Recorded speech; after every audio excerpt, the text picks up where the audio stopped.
India వదిలేసి లక్షల మంది దేశాలకు ఎందుకు వలస వెళ్తున్నారు? టాపిక్ లోకి వెళ్ళబోయే ముందు మా ఛానల్ ని సబ్స్క్రైబ్ చేసుకోండి. నోటిఫికేషన్స్ కోసం బెల్ ఐకాన్ ని క్లిక్ చేయండి. మిట్టల్ బ్రిటన్ లో రాబోయే కొత్త పన్నుల విధానం విని ట్యాక్స్ హెవెన్ గా పిలిచే దుబాయ్ లేదా స్విట్జర్లాండ్ లో సెటిల్ కాబోతున్నాడు. మితిమీరిన పన్నుల అధికారుల వేధింపులకు కారణమవుతాయి, అవినీతికి అశాంతికి దారితీస్తాయి. సీన్ కట్ చేయండి. ఇకపోతే ఇండియా నుంచి చాలా మంది ధనికులు వేరే దేశాలకు వెళ్లిపోతున్నారు. బ్యూరోక్రసీ, రాజకీయ క్షుద్ర ప్రభావాల నుంచి తప్పించుకొని ఇక్కడి సిస్టమ్ భరించలేక ఆధునిక నాగరిక దేశాలకు వలస వెళ్తున్నారు. తమ భారతీయ పౌరసత్వాన్ని కూడా రద్దు చేసుకుంటున్నారు. ఇది రియాలిటీ. నిన్న బెంగళూరుకు చెందిన టెకీ కమ్ వ్యాపారి రోహిత్ ప్రాఫ్ ఇండియాను వదిలేసి వెళ్తున్నాను అని చెప్పాడు. కారణాలేమిటో తెలుసా? 18 నెలల్లో 4 కోట్ల పన్ను నిజాయితీగా కట్టాను. అత్యంత లోపభూయిష్ట వ్యాపార పన్ను వ్యవస్థ ఇక్కడ. అధికారుల వేధింపులను తట్టుకోలేను ఇక అంటున్నాడు. నీతిగా నిజాయితీగా పూర్తి మొత్తంలో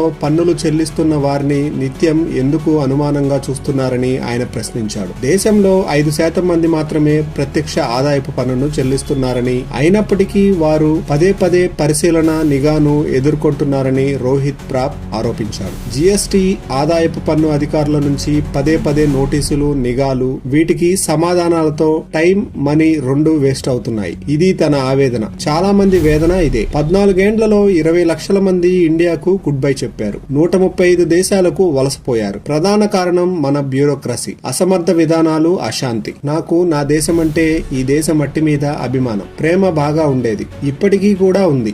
దేశ మాతృత్వ భావం నా మనసు పొరల్లో ఎప్పుడూ స్పృశిస్తూ ఉంటుంది. కానీ 2021-23లో నేను ప్రభుత్వ ప్రాజెక్టులపై స్టార్టప్ పెట్టినప్పుడు వాటి జీఎస్టీలపై, వాటి ఖాతాలపై నన్ను గత 3 సంవత్సరాల నుండి ఇంకా వేధిస్తూనే ఉన్నారు. జస్ట్ 26 లక్షల రూపాయల ట్రాన్సాక్షన్ పై ఇప్పటికీ 10 సార్లు నోటీసులు ఇచ్చారు. దానిపై నేను అంబుడ్స్మెన్ కు అప్పీల్ కు వెళ్లాను. ఆపై కోర్టుకు వెళ్లాను. అయినప్పటికీ 26 లక్షల్లో సుమారు 20% అడ్వాన్స్ పేమెంట్ కట్టాకే నా వాదన విన్నారు. కానీ ఈ దేశ పౌరుడిగా నాపై కనీసం కనికరం కూడా చూపలేదు. ఆదాయపు పన్ను శాఖ, ఇతర ఆర్థిక విభాగాల వేధింపులు భారత జెన్జీ జనరేషన్ పై విపరీతమైన ప్రభావం చూపుతున్నాయి. టాలెంట్ ఉండి కష్టపడటమే తప్పన్నట్టుగా ప్రవర్తిస్తున్నాయి. రానున్న రోజుల్లో ప్రభుత్వం అనుసరిస్తున్న ఆర్థిక పన్నుల విధానాలతో భారత యువత తమలో సృజనాత్మకత ఆలోచనలు రావడానికి కూడా భయపడతారు. ఎందుకంటే ఆ సృజనాత్మక ఆలోచనలు అమలు కావాలంటే కంపెనీలు పెట్టాలి. కంపెనీ పెట్టాలంటే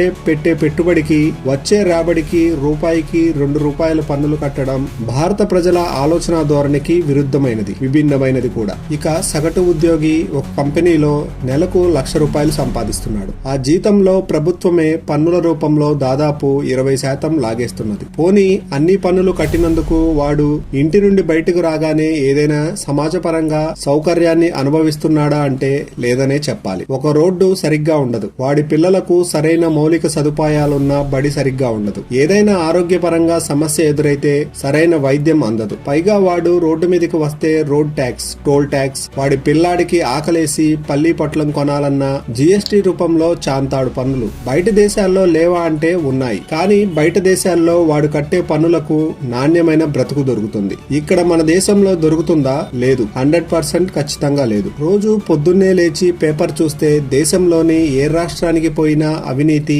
అక్రమాలు, అప్పులు, ఆరోపణలు. మనం కట్టే పన్ను రాజకీయ నేత జోబులోకో, ప్రభుత్వ ఉద్యోగి బీరువాలోకో నల్ల డబ్బుగా మారి మూలుగుతూ ఉంటుంది. మొన్న ఎక్కడో పేపర్లో చదివాను, పాకిస్తాన్ నుండి మేధావులైన సబ్జెక్ట్ నిపుణులు దేశం తరలి వెళ్లిపోతున్నారని. అగ్నికి ఆజ్యం తోడైనట్టు అక్కడ ఉగ్రవాదం, అరాచకవాదం, ఇతర కారణాలు ఏమైనా ఉండని పాకిస్తాన్ సృజనాత్మకత లేని శ్మశానం కావడానికి ఎన్నో రోజులు పట్టదు. ప్రపంచంలో ఎంతెంత డబ్బుంటే ఎంతటి బ్రహ్మాండమైన పౌరసత్వాలు ఇచ్చే దేశాలున్నాయో ఒక వీడియో కనిపించింది. ఈ వీడియోకు 1,50,000 లైక్లు వచ్చాయి. వాట్సాప్ లో తెగ సర్క్యులేట్ అవుతుంది. గ్లోబలైజేషన్ లో భాగంగా ఈ దేశ యువత ఆలోచనలు వేరే దేశాల మీదకు మళ్లటం మంచిదే. 30 ఏళ్ల క్రితం మొదలైన గ్లోబలైజేషన్ ప్రభావం ఇప్పుడు పీక్ కు వచ్చింది. కేవలం భారత ప్రజలు మాత్రమే సెంటిమెంట్లపై ఆధారపడి ఉంటారు. ఆ సెంటిమెంట్ దారం ఒక్కసారి తెగిందంటే దేశం అంటే ఒక దేశం అంతే, నాట్ మట్టిగడ్డ మాతృభూమి.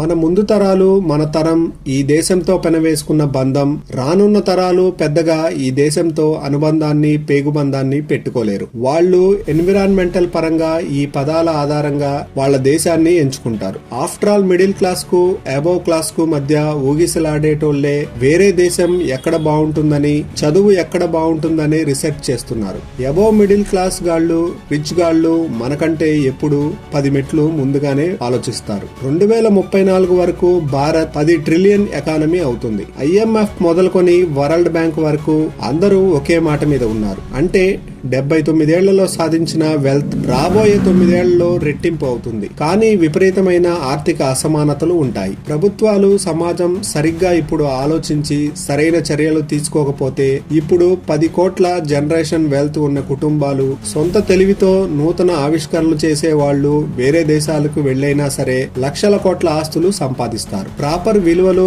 ప్రశాంతత, ప్రకృతితో కూడిన బ్రతుకు బతుకుతారు. రాబోయే 10 ఏళ్లు చాలా కీలకం. సరైన అడుగులు పడకపోతే ఒకవైపు మన నగరాల్లో ధారావి లాంటి స్లమ్స్ లేదా బాంద్రా లాంటి సూపర్ రిచ్ ఏరియాస్ అంతరం అలాగే కాదు ఇప్పటి స్థాయికి మించి ఉంటుంది. దేశం ప్రస్తుత సవాళ్లకు ధీటుగా ఏ రోజుకు ఆ రోజు అప్డేట్ అవ్వకపోతే దగ్గరలోనే ఏదో ఒక రోజు మనం అవుట్డేట్ అయ్యే ప్రమాదం ఎక్కువగా ఉంది.